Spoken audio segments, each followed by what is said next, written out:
I'm out today exploring the K&ES Sussex Railway just north of Hastings along the A21 in the heartland of the high-wheeled area. The railway has sort of got two parts to it, but more of that later. Starting here at Bodiam, having parked near the lovely castle, the beginning of our adventure is at this station from what appears to be in the middle of nowhere. Hi, I'm Warren Brandon. Welcome to another Linleys video. I've met up with Kit for a wander out today exploring this railway in a very picturesque area of the country. At Bodiam Station there are several carriages worth a look around, and this one is a restored cargo wagon which was used back in the First World War to transport the body of Edith Carvel, who was a nurse working with the troops in France.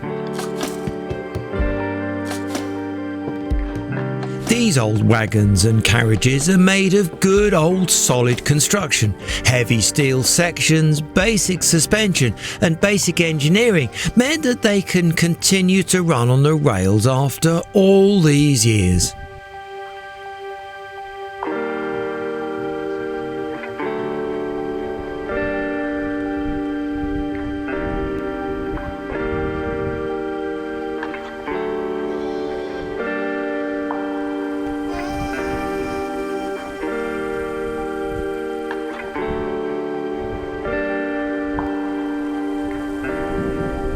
The level crossing needs to be dealt with for every train movement.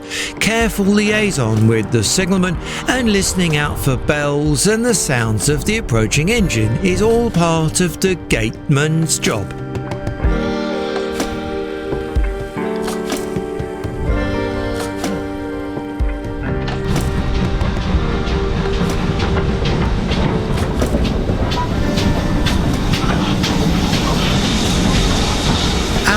Engine today is a Great Western 260 tank engine built in 1946 and used extensively through and around the Severn Tunnel in Wales and routes to and from the Welsh coalfields.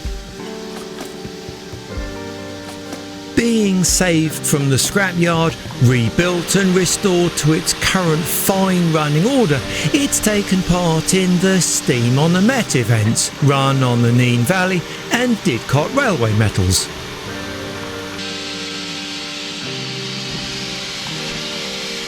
Currently though, 4144 is based at the K&ES Sussex Railway here and will lead our train out from Bodiam this morning.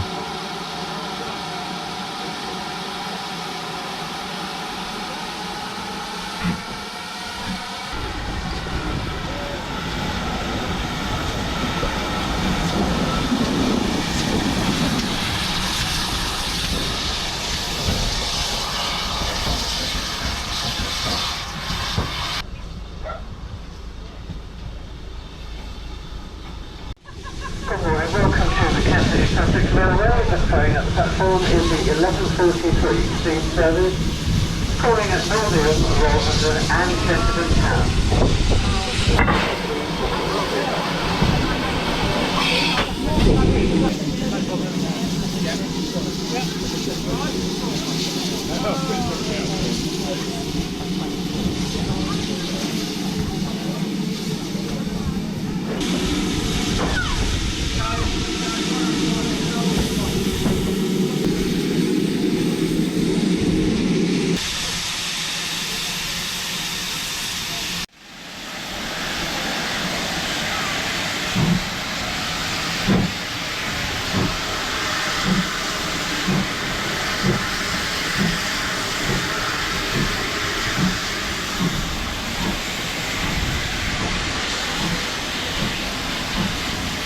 Leaving Bodiam, we travel gracefully east along the flat, broad valley with the river Rother meandering about its way on to the English Channel.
Northiam station is next and is sited between the towns of Northiam and Newenden.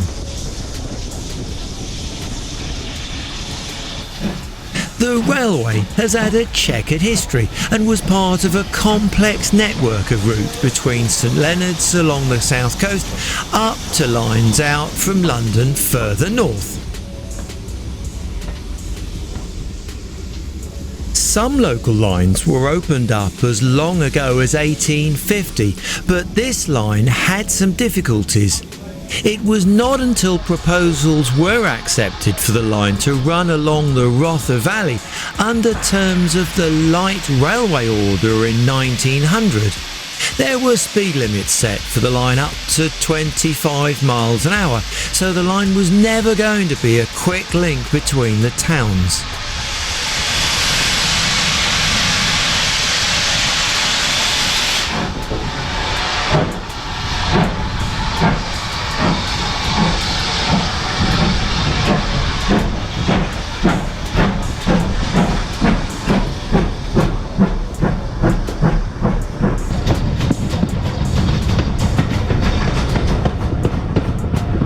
From here the line curves northwards to Rolvenden station.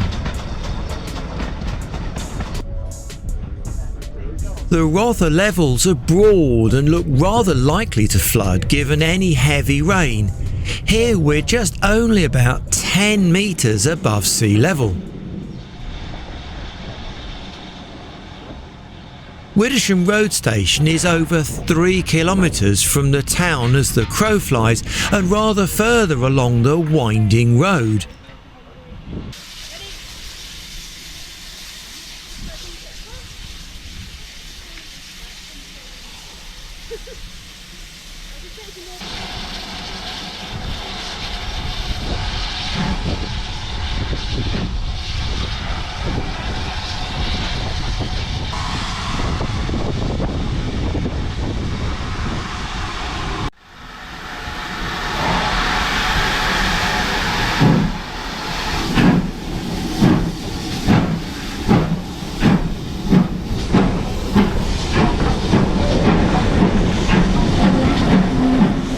Leaving Rolvenden, the tracks take a very sharp right curve towards Tenterden.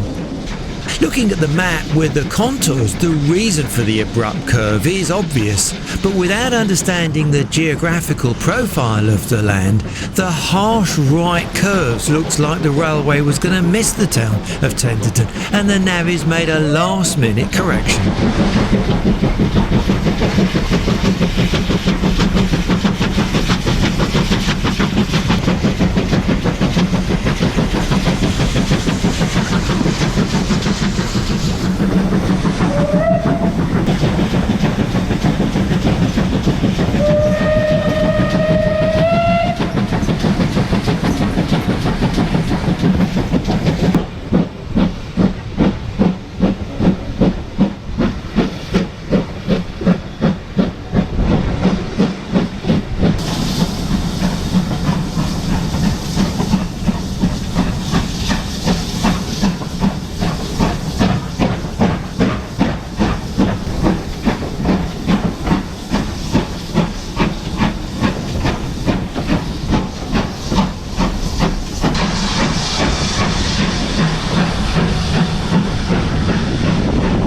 Tenterden is the end of the line for the K&ES Sussex, but originally it went further up to Headcorn to join the Red Hill to Ashford main line.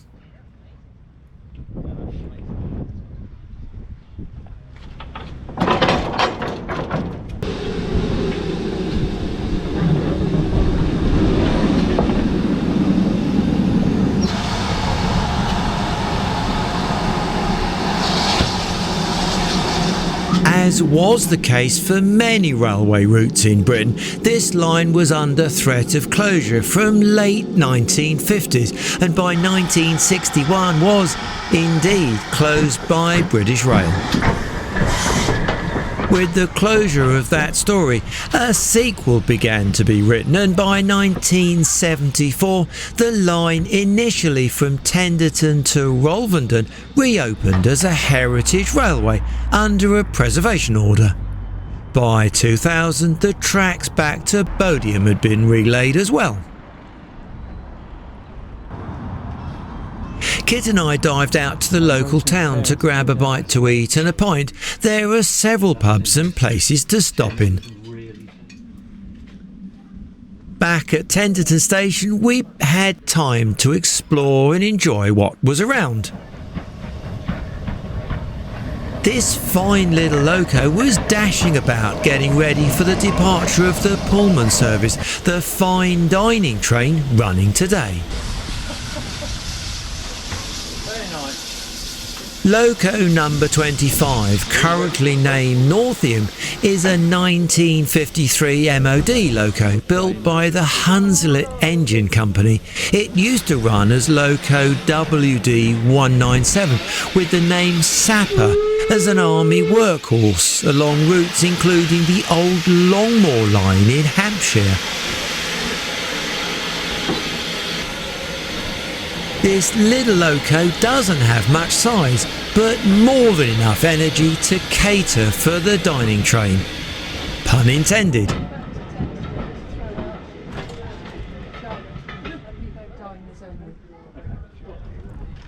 Along the tracks here stands a fine collection of early bogie and fixed-wheeled carriages of various ages dating back to the early London Underground years.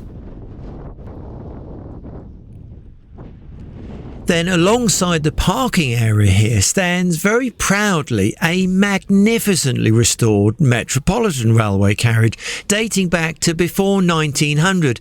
In some ways it's very similar to the full set of Met carriages based at the Bluebell Railway, but this one is shorter and without the bogie set of wheels. It's fully braked with modern air brakes as it's taken part in the Steam on the Met services some years ago.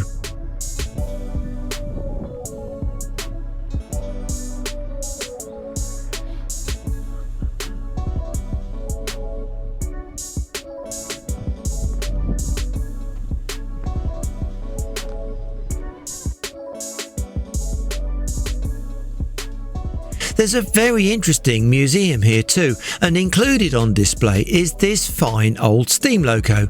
Apparently it's the smallest standard gauge loco in preservation.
Ready to depart, we have the return run to look forward to, but wait for it, There's a surprise shunt manoeuvre to watch before we get all the way back to Bodiam.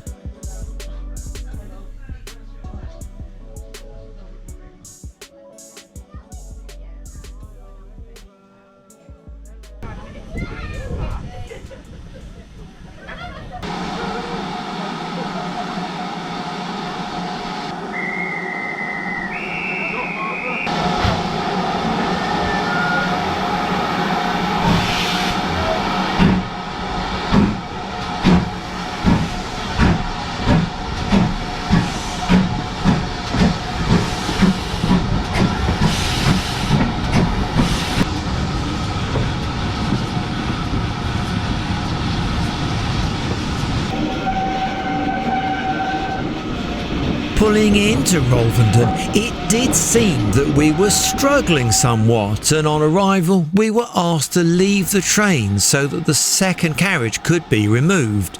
There'd been some issue with a dragging brake.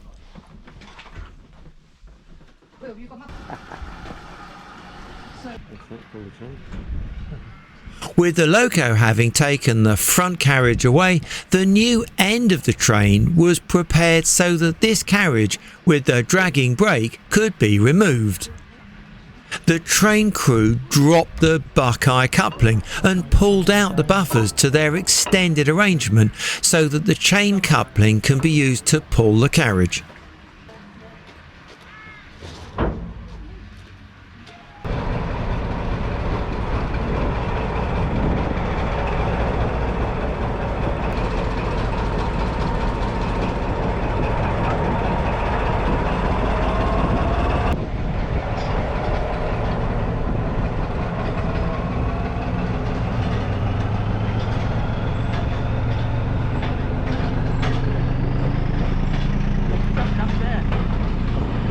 The steam loco returned with the leading carriage again. With a good clunk of the Buckeye coupling checked with a pull-away test, we were cleared to reboard our train. I have to say that the train crew, dressed in their orange high-vis jackets, did a fine job with dealing with this issue. We lost only about half an hour. There was no fuss or bother, and with the diesel shunter on standby to help out, we were back down the line enjoying the last part of our run out.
After watching the run around again, the train is ready for its next departure.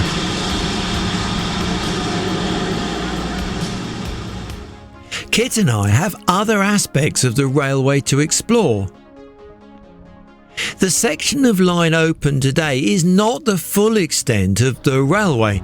As well as this 11-mile line, the K&ES Sussex Railway is working on an extension a little further west back to Robertsbridge.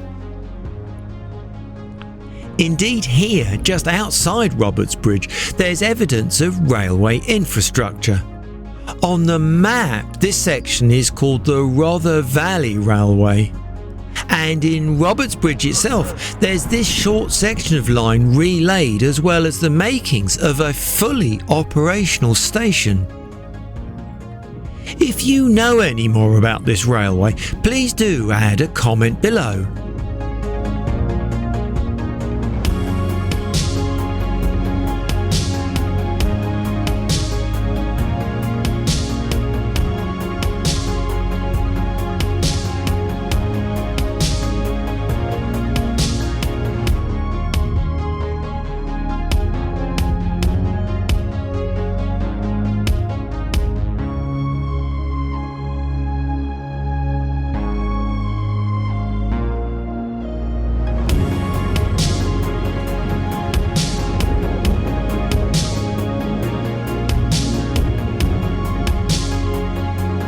There are many more similar videos on the Linleys channel, so if you have time, please take a look at the playlist or the suggested video by clicking on one of the end cards.